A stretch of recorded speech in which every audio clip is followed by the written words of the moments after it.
மீனா எங்க இருக்கீங்க நீங்க இப்ப அப்படின்னு ஸ்ருதி கேட்ட உடனே, நான் எங்க அம்மா வீட்டில் தான் ஸ்ருதி இருக்கேன், நான் இங்கேயே இருந்துக்கலாம்னு முடிவு பண்ணிட்டேன் கொஞ்ச நாளைக்கு. முதல்ல மாமாவுக்கு இருக்கிற பிரச்சனை எல்லாம் தீரட்டும், இல்லைன்னா நாங்கள் வந்தா என் மனசே வந்து நான் தான் ஏதோ தப்புன்னு சொல்லி தோண ஆரம்பிச்சிரும் அப்படின்னு வந்து பேசும்பொழுது, நீங்க அங்கேயே இருங்க, ஆனா ஒண்ணு டக்குன்னு என்ன பண்ணுங்க, இப்ப கிளம்பி அந்த போலீஸ் ஸ்டேஷன் இருக்குல்ல, அந்த போலீஸ் ஸ்டேஷனுக்கு மட்டும் இப்போ உடனே கிளம்பி வாங்க, நான் எதுக்குலாம் வந்ததுக்கு அப்புறம் சொல்றேன், வாங்க வாங்க அப்படின்னு சொல்லி போனை வச்சிடறாங்க ஸ்ருதி. போனை வச்ச உடனே மீனா ஒரு பக்கம் யோசிச்சுட்டு இருக்கும் பொழுதே கார் ஓட்டிட்டு இருக்காரு முத்துவுக்கும் கால் வருது. எடுத்தா ஸ்ருதி. சொல்லு பறக்கொருல என்ன விஷயம் அப்படின்னு வந்து கேட்க, என்ன மீனா அவங்க அம்மா வீட்டுக்கு போயிட்டாங்கிறாங்க அப்படிங்கும் பொழுதே, ஆமா நான் சொன்னாலும் கேட்க மாட்டா, அப்பாவுக்கு இப்படி ஆனதுனால வந்து அவர் ரொம்ப பயப்படுறா, ஏதோ தன்னாலதான் தான் ராசிதாங்கிறா, அதெல்லாம் உண்மை இல்லை அப்படின்னு சொல்லி சொன்னாலும் கேட்கறது இல்லை அப்படிங்கும் போது, நீங்க என்ன பண்ணுங்க, இப்போ உடனே கிளம்பி அந்த போலீஸ் ஸ்டேஷனுக்கு மட்டும் வாங்க, முடிஞ்சா வந்து ரவியையும் கூட்டுவாங்க, ரவி இதில் தான் இருக்கான், ஆனால் வந்து நான் ஃபோன் பண்ணிலாம் பேசுறது இல்லை அப்படின்னு சொன்னதுக்கப்புறமா, சரி சரி நான் கூட்டு வரேன் அப்படின்னு வந்து ஃபோனை வச்சிடறாரு முத்து.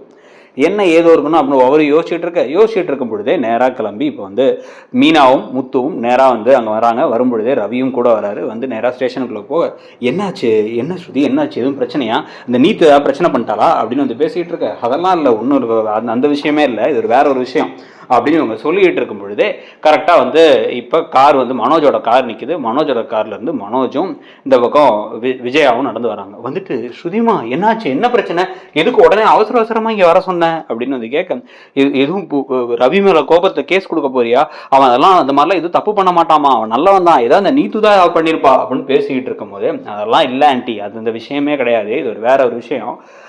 அப்புறம் ஆண்டி எனக்கா ஒரு ஹெல்ப் பண்ணுறீங்களா, உங்கள் ஃப்ரெண்டு இந்த சிந்தாமணி இருக்காங்கல்ல, அவங்களையும் கொஞ்சம் இங்கே வர சொல்லுங்களேன் அப்படின்னு வந்து சொன்னதுக்கப்புறமா சரி ஓகே அப்படின்ட்டு வந்து கால் வேற பண்ணுறாங்க. கால் பண்ணதுக்கப்புறமா தான் வந்து பார்த்தீங்க அப்படின்னா, சிந்தாமணி எதுக்கு நம்ம ஸ்டேஷன் கூப்பிட்றாங்க அப்படின்னு யோசிச்சுட்டு இருக்க. பக்கத்தில் இருக்க இவங்க வேற, இப்போ ரோஹிணி வேற, என்னாச்சு ஆண்டி என் மேலே எதுவும் திருப்பி கேஸ் கொடுக்குறாங்களா அப்படின்னா, இல்லை உன்னை பற்றி எதுவும் தோணலமா, வேற ஏதோ பிரச்சனை போல, என்னன்னு தெரியல, சரி நாங்கள் போய் பார்ப்போம்மா வாமா அப்படின்னு வந்து சரி கிளம்பி, நான் மட்டும் போயிட்டு வரேன், நீ வர வேணாம், நீ வந்தால் அப்புறம் நீ நானும் பழகிறோன்னு தெரிஞ்சிடும், அது தேவையில்லாம பிரச்சனை தான் அப்படின்னு கிளம்பி எல்லாரும் போகிறாங்க. ஸோ வரிசையாக ஒவ்வொருத்தங்களா போய் அங்கே வந்து இப்போ ஸ்டேஷனுக்குள்ளார வந்ததுக்கப்புறமா என்ன விஷயம் ஏது விஷயம்னு மாற்றி எல்லாரும் ஸ்ருதியை கேட்க, நான் சொல்கிறேன் எல்லாம் வந்து ஒரு முக்கியமான விஷயம்தான் அப்படின்னு வந்து பேசிக்கிட்டு இருக்கும் பொழுதே கரெக்டாக அங்கே சிந்தாமணி வராங்க. வந்ததுக்கப்புறமா அப்படியே மீனாவை பார்க்குறாங்க. மீனா வீட்டை விட்டு போயிட்டாங்கிறது தெரிஞ்சு ஒரு வெற்றி புன்னகையோடு அவங்க பார்க்க, மீனா அப்படியே வந்து ஒரு கண்ணிலே கோபத்தோடு பார்த்துக்கிட்டு இருக்காங்க. பார்த்துக்கிட்டு இருக்கும் பொழுதே வந்து, ஸ்ருதிமா எல்லாம் ஓகே, இவளை எதுக்கு கூப்பிட்ட, இவளே ஒரு தரித்திரம் பிடிச்சவ, இவ இருந்தாலே எதுவுமே வளர்ந்தாருந்தானே வீட்டை விட்டே ஒதுக்கி வச்சிருக்கோம் அப்படின்னு வந்து பேச, அம்மா நான் எத்தனை தடவை சொல்லிட்டேம்மா, தேவையில்லாம மீனாவை பற்றி இப்படி பேசாதீங்க, நானும் வந்து உங்களுக்கு மரியாதையாக இருக்கணும், மரியாதை கொடுக்கணும்னு பார்த்தா நீங்கள் நடந்துக்கிறது கொஞ்சம் கூட சரியில்லை அப்படின்னு முத்து பேச, ஏங்க விடுங்க அப்படின்னு எப்பயும் போல் மீனாவும் பேசிக்கிட்டு இருக்காங்க. ஸோ இவங்கெல்லாம் பேசிக்கிட்டு இருக்கும் பொழுது, ஆண்டி இப்போ அதெல்லாம் விடுங்க, இப்போ உள்ளார போவோம் அப்படின்ட்டு உள்ளார போனோன்னே, வாங்க ஸ்ருதி, உங்கள் அப்பா கால் பண்ணியிருந்தாரு வேறு, நீங்கள் வருவீங்கன்னு சொல்லியிருந்தாங்க, நீங்கள் சொன்ன மாதிரியே வந்து அவங்களெல்லாம் பிடிச்சாச்சு, அதை கரெக்டு தான், நீங்கள் சந்தேகப்பட்டது கரெக்டு தான், அது மாதிரி தான் நடந்திருக்கு அப்படின்னு வந்து பேசுகிறாங்க. பேசின உடனே என்ன மாதிரி நடந்திருக்கு, என்ன விஷயம் அப்படின்னு கேட்கும் பொழுது டக்குன்னு ஸ்ருதி திரும்பி, ஆண்டி அந்த ஒரு சாமியார் ஒருத்தங்களை பார்த்தீங்கன்னு சொன்னீங்களா, அவங்க தானே வந்து மீனா வெளில போகணும், மீனாவுக்கு ராசி சரியில்லைன்னு சொன்னாங்க, அந்த சாமியார் இதுக்கு முன்னாடி நீங்கள் பார்த்துருக்கீங்களா இல்லை இதான் முதல் தடவையா அப்படின்னு வந்து கேட்க, முன்னாடியெல்லாம் வந்து நான் வந்து பார்வதி கிட்ட தான் கேட்பேன், பார்வதி அவளுக்கு தெரிஞ்ச சாமியார் சொல்லுவாங்க, ஆனால் இந்த தடவை பார்வதி அதெல்லாம் வந்து முடியாது, இதெல்லாம் மூட நம்பிக்கைன்ட்டா, அதனால நான் சிந்தாமணிகிட்ட கேட்டேன், அவங்க தான் ஒருத்தவங்களை காமிச்சாங்க, அதுக்கப்புறம் அவங்கள போய் கோயில்லையும் காமிச்சாங்க, பயங்கர சக்தி வாய்ந்தவங்கன்னு தெரிஞ்சிச்சு அப்படின்னு வந்து சொன்னதுக்கப்புறம் அப்படியா அப்படின்னா, ஆமாம் அப்படின்னோடனே, சரி ஆண்டி இது இவங்களான்னு மட்டும் கொஞ்சம் பாருங்களேன் அப்படிங்கும் பொழுது வந்து பார்த்தா டக்குன்னு வந்துட்டு போலீஸ்லேருந்து இன்னும் ஒருத்தவங்களை வாமா அப்படின்னு எழுப்பி கூட்டம் தான் திருன்னு முடிச்சுட்டு வராங்க. ஐயோ இவங்கள என்ன பிடிச்சி வச்சிருக்கீங்க அப்படின்னு வந்து கேட்க, இவங்க நான் பெரிய சாமியார்னாங்களா, அப்படியே இவங்க சொன்னதெல்லாமே பழிச்சிரும், நான் சொல்றதை கேளு அப்படின்னு சொன்னாங்களா அப்படின்னு வந்து கேட்க, ஆமா இவங்க என் கடைக்கும் வேற வந்தாங்க, வந்து இதே மாதிரி தான் சொன்னாங்க, நான் வந்து திருப்பி ரோகிணியவே கல்யாணம் பண்ணிப்பேன்னு கூட சொன்னாங்களே அப்படின்னு வந்து இப்போ மனோஜ் பேச, ஓ அது வேற ஒன்று எக்ஸ்ட்ராவா பண்ணியிருக்காங்களா, இவங்க பேர் என்ன தெரியுமா, கலா, இவங்க என்னவா இருக்காங்கன்னு தெரியுமா அப்படின்னு வந்து கேட்க, என்னவா இருக்காங்க அப்படின்னு, சினிமாவில் ஜூனியர் ஆர்டிஸ்டாக இருக்காங்க, சினிமா சீரியல்லாம் வந்து சைடு கேரக்டரு சின்ன கேரக்டரு இதெல்லாம் பண்ணுவாங்க, இவங்க தான் சாமியாரு அப்படின்னு சொல்லும் போதே எனக்கு லைட்டாக சந்தேகம் வந்துச்சு. அப்போவே இதெல்லாம் விசாரித்து பார்க்கும்போது தான் தெரிஞ்சு இவங்க சினிமா ஜூனியர் ஆர்டிஸ்ட்டு, இவங்கள கூப்பிட்டு வந்திருக்காங்களே, இதெல்லாம் யாரோ எப்படி வீணாக பண்ணுறாங்க, யார் எப்படி பண்ணுறான்னு ஒரு யோசனை வேற வந்துச்சு. அதே மாதிரி அங்கே ஹாஸ்பிட்டலில் வச்சு என்ன நடந்துச்சு, ஹாஸ்பிட்டல்லையும் வந்து திருப்பி ஒரு விஷயத்த வந்து சொல்லிகிட்டே இருந்தாங்க ஆண்டி, என்னன்னா வந்து அந்த அம்மா சொன்னாங்க, இவர் உயிருக்கு ஆபத்து வந்துரும்ட்டு அதே மாதிரி நடந்துருச்சேங்கன்னு தான் அதை பற்றி கேஸ் கொடுக்கலாம் அப்படின்னு எனக்கு தோணுச்சு. ஏன்னா வந்து எனக்கு தெரிஞ்ச ஒருத்தங்க இருக்காங்க, அப்பாவுக்கு தெரிஞ்ச ஒரு எஸ்ஐ இருக்காங்க, அவங்கள்ட்ட பேசலாமே அப்படின்னு தோணுச்சு. அப்படிங்கும் பொழுது வந்து ஸ்ருதி நீங்கள் சொன்னதுக்கப்புறமா தான் நாங்களும் விசாரித்தோம். அந்த சிசிடிவி ஃபுட்டேஜை வேற எடுத்து பார்த்தோம், அந்த ஆக்சிடென்ட் ஃபுட்டேஜை. அவன் வெயிட் பண்ணி இவர் நடந்து வரதை பார்த்து அதுக்கப்புறம் ஸ்டார்ட் பண்ணி நேராக இவங்க இடிச்சிட்டு வேற போனான். அதுக்கப்புறமா தான் எங்களுக்குமே வந்து ரொம்ப டவுட்ஃபுல்லாச்சு. அப்புறம் நீங்கள் சாமியாரை பற்றி வேற சொல்லியிருந்தீங்க, போய் விசாரித்தோம் அந்த கோயிலில்.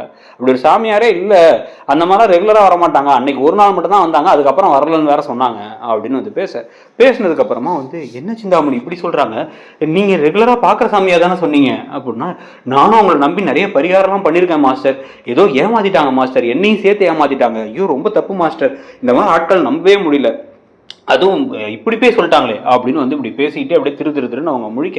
அப்படியா, உங்களுக்கு அவங்கள தெரியாதா அப்படின்னா, எனக்கு அவங்கள நானும் அவங்கள்ட்ட முன்னாடி ஒரு பரிகாரம் ஒன்று பண்ணியிருக்கேன், இதே மாதிரி ஒரு பூஜைக்காக. நான் போகும்போது அவங்க இருந்தாங்க, அவங்கள ஏதோ ரொம்ப சக்தி வாய்ந்தவங்க நினச்சி பண்ணிட்டேன், அவ்வளோதான், அதனால தான் நான் சொன்னேன் அப்படி, எனக்கு வேற என்ன காரணம் இருக்க போகுது அப்படின்னு சிந்தாமணி சொல்லும் பொழுதே இப்போ முத்துவும் மீனாவும் டவுட்டோட பார்க்க ஆரம்பிக்கிறாங்க.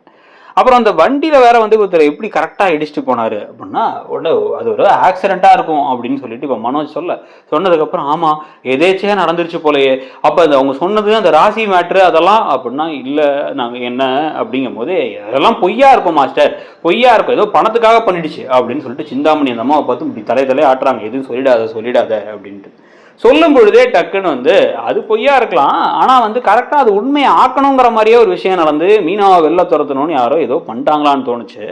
அதனாலதான் அந்த ஆளோட சிசிடிவி ஃபுட்டேஜ் எல்லாம் இன்னும் மாத்தி அடுத்தடுத்து செக் பண்ணி பார்த்தா அந்த ஆள் போய் வண்டியோட போயிட்டு இடிச்சதுக்கு அப்புறம் நேரா போய் எங்க போயிருக்காரு தெரியுமா அப்படின்னு ஒரு வீடியோ காமிச்சு அந்த ஃபுட்டேஜ்ல நேரா கிளம்பி போய் சிந்தாமணி கிட்டக்க பணம் வாங்கிட்டு இருக்கிற ஃபுட்டேஜ் இருக்கு.